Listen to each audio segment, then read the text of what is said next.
사랑하는 새벽나라 친구들 반갑습니다. 여러분과 함께 말씀을 나눌 정현상 전도사입니다. 며칠 전 카페에서 한 5살 아이와 어머니의 모습을 보았습니다. 아이는 눈앞에 있는 초콜릿과 사탕을 먹고 싶어 뚫어지게 쳐다보고 있었습니다. 이내 그는 엄마에게 이렇게 말했습니다. 엄마, 나 이거 다 먹고 싶어요. 그러자 어머니는 이렇게 대답했습니다. 안 돼. 어머니가 아이의 요청을 거절하신 이유는 무엇이었을까요? 여러 이유가 있었겠지만 그 아이를 진심으로 사랑하기 때문입니다. 오늘 본문에는 자신의 요청을 거절당한 한 사람의 이야기가 등장합니다. 그 거절송에는 그를 향한 진실한 사랑이 담겨 있는데요. 오늘 말씀을 통해 우리에게 주시는 은혜를 찾아 누리길 소망합니다. 오늘 말씀의 제목은 거절도 응답이다입니다. 오늘의 말씀은 사무엘하 7장 1절에서 17절입니다. 여호와께서 사방의 모든 적으로부터 다윗을 지켜주셨기 때문에 그는 이제 자기의 왕궁에서 살게 됐습니다. 다윗이 예언자 나단에게 말했습니다. 나는 여기 백향목 왕궁에 사는데 하나님의 궤는 아직도 장막에 있습니다. 그러자 나단이 왕께 대답했습니다. 여호와께서 왕과 함께 하시니 왕께서 마음에 두신 일이 있다면 무엇이든 그대로 하십시오. 그날 밤 여호와께서 나단에게 오셔서 말씀하셨습니다. 가서 내 종 다윗에게 말하여라. 나 여호와가 말한다. 내가 나를 위해 내가 있을 집을 지어주겠느냐. 내가 이스라엘 자손들을 이집트에서 이끌어낸 그날부터 오늘까지 나는 집에 있은 적이 없고 장막이나 회막을 거쳐 삼아 이리저리 옮겨 다녔다. 내가 온 이스라엘 자손들이 옮겨가는 곳마다 내 백성 이스라엘을 돌보라고 명령한 이스라엘 지파 가운데 누구에게든 왜 내게 백향목집을 지어주지 않느냐고 말한 적이 있느냐. 그러니 내 종 다윗에게 말하여라. 전능하신 여호와께서 말씀하신다. 내가 양떼를 따라다니던 너를 목장에서 데려다가 내 백성 이스라엘의 통치자로 삼았다. 내가 어디로 가든지 내가 너와 함께했고 내 앞에서 내 모든 원수들을 끊어내었다. 그러니 이제 내가 이 땅의 위대한 사람들의 이름처럼 내 이름을 위대하게 만들어주겠다. 그리고 내 백성 이스라엘을 위해 한 곳을 정해 그들이 뿌리박을 터전을 주고 그들이 다시는 옮겨 다니지 않도록 할 것이다. 또한 전처럼 악한 사람들이 그들을 더 이상 해치지 못하게 하며 내가 사사들을 세워 이스라엘을 다스리게 했던 때와는 같지 않게 할 것이다. 내가 또 너를 내 모든 원수들로부터 구해내어 평안하게 할 것이다. 나 여호와가 직접 너를 위해 왕조를 세울 것을 선포한다. 내 날들이 끝나고 내가 내 조상들과 함께 잠들 때 내가 내 몸에서 나올 내 자손을 일으켜 내 뒤를 잇게 하고 내가 그의 나라를 든든히 세울 것이다.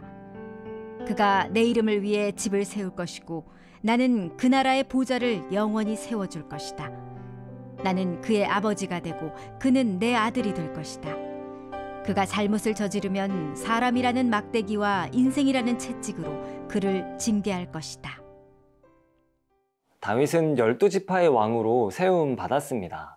그는 예루살렘 성을 차지하였고 마침내 언약궤를 성소에 안치하였습니다. 본문은 그의 모습을 이렇게 표현하는데요. 우리 함께 본문 1절 말씀을 보겠습니다. 여호와께서 사방의 모든 적으로부터 다윗을 지켜주셨기 때문에 그는 이제 자기의 왕궁에서 살게 됐습니다. 하나님은 다윗을 통해 주변 국가들을 평정하셨습니다. 그 어떤 국가도 이제 다윗과 이스라엘을 위협할 수 없게 되었습니다. 그때 문득 다윗의 시선이 머문 한 장소가 있었습니다. 우리 함께 본문 2절 말씀을 보겠습니다. 다윗이 예언자 나단에게 말했습니다. 나는 여기 백향목 왕궁에 사는데 하나님의 궤는 아직도 장막에 있습니다. 다윗은 하나님의 은혜로 백향목 왕궁에 거주하였습니다. 이 나무는 하늘을 향해 쭉 뻗은 자태를 지니고 있어서 부귀의 상징으로 사용되곤 하였습니다. 반면 하나님의 궤는 초라한 장막 혹은 휘장에 있었습니다. 다윗은 백향목 궁과 장막을 대조하여 자신은 좋은 곳에 거주하고 하나님의 궤는 초라한 곳에 있음을 이야기합니다.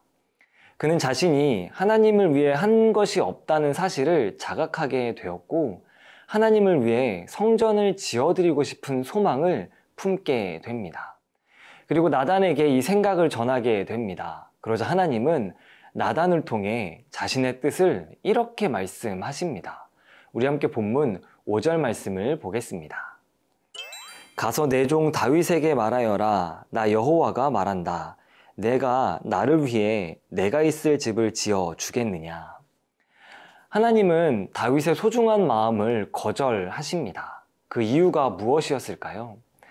하나님은 고정된 장소가 아니라 움직이는 장막에 거주하기 원하셨기 때문입니다.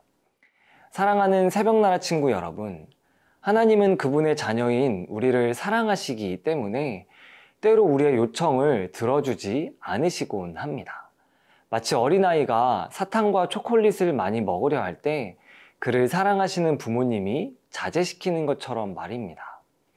내가 생각할 때 완벽한 계획이지만 하나님이 거절하실 때 우리는 어떻게 살아가야 할까요? 그분의 거절 속에 담긴 마음을 헤아리며 살아가는 우리가 되길 소망합니다.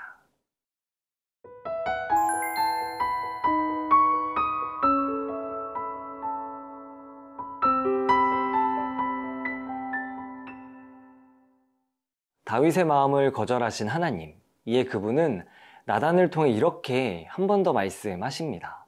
우리 함께 본문 11절에서 12절 말씀을 보겠습니다.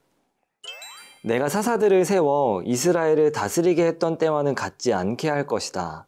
내가 또 너를 내 모든 원수들로부터 구해내어 평안하게 할 것이다. 나 여호와가 직접 너를 위해 왕조를 세울 것을 선포한다. 내 날들이 끝나고 내가 내 조상들과 함께 잠들 때 내가 내 몸에서 나올 내 자손을 일으켜 내 뒤를 잇게 하고 내가 그의 나라를 든든히 세울 것이다. 하나님은 다윗의 성전 건축은 허락하지 않으셨지만 그의 마음은 기뻐 받아주셨습니다. 그리고 그에게 이렇게 말씀하십니다. 어디를 가든 다윗과 함께 하셔서 그가 위대하게 하겠다. 이스라엘이 약속의 땅을 차지해 흔들리지 않게 하시고 어떠한 원수도 다윗이 다스리는 이스라엘을 흔들지 못할 것이다.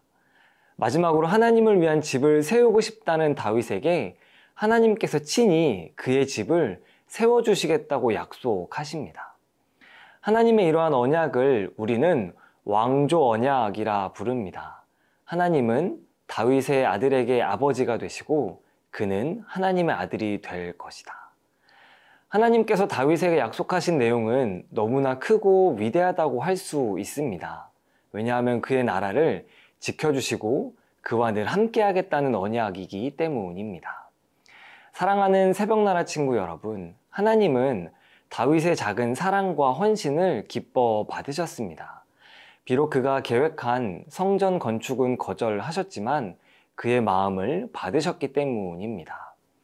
초라한 목동에서 한 나라의 지도자가 된 다윗. 그는 하나님을 향한 마음을 잃지 않으며 그분은 높이는 삶을 살았습니다.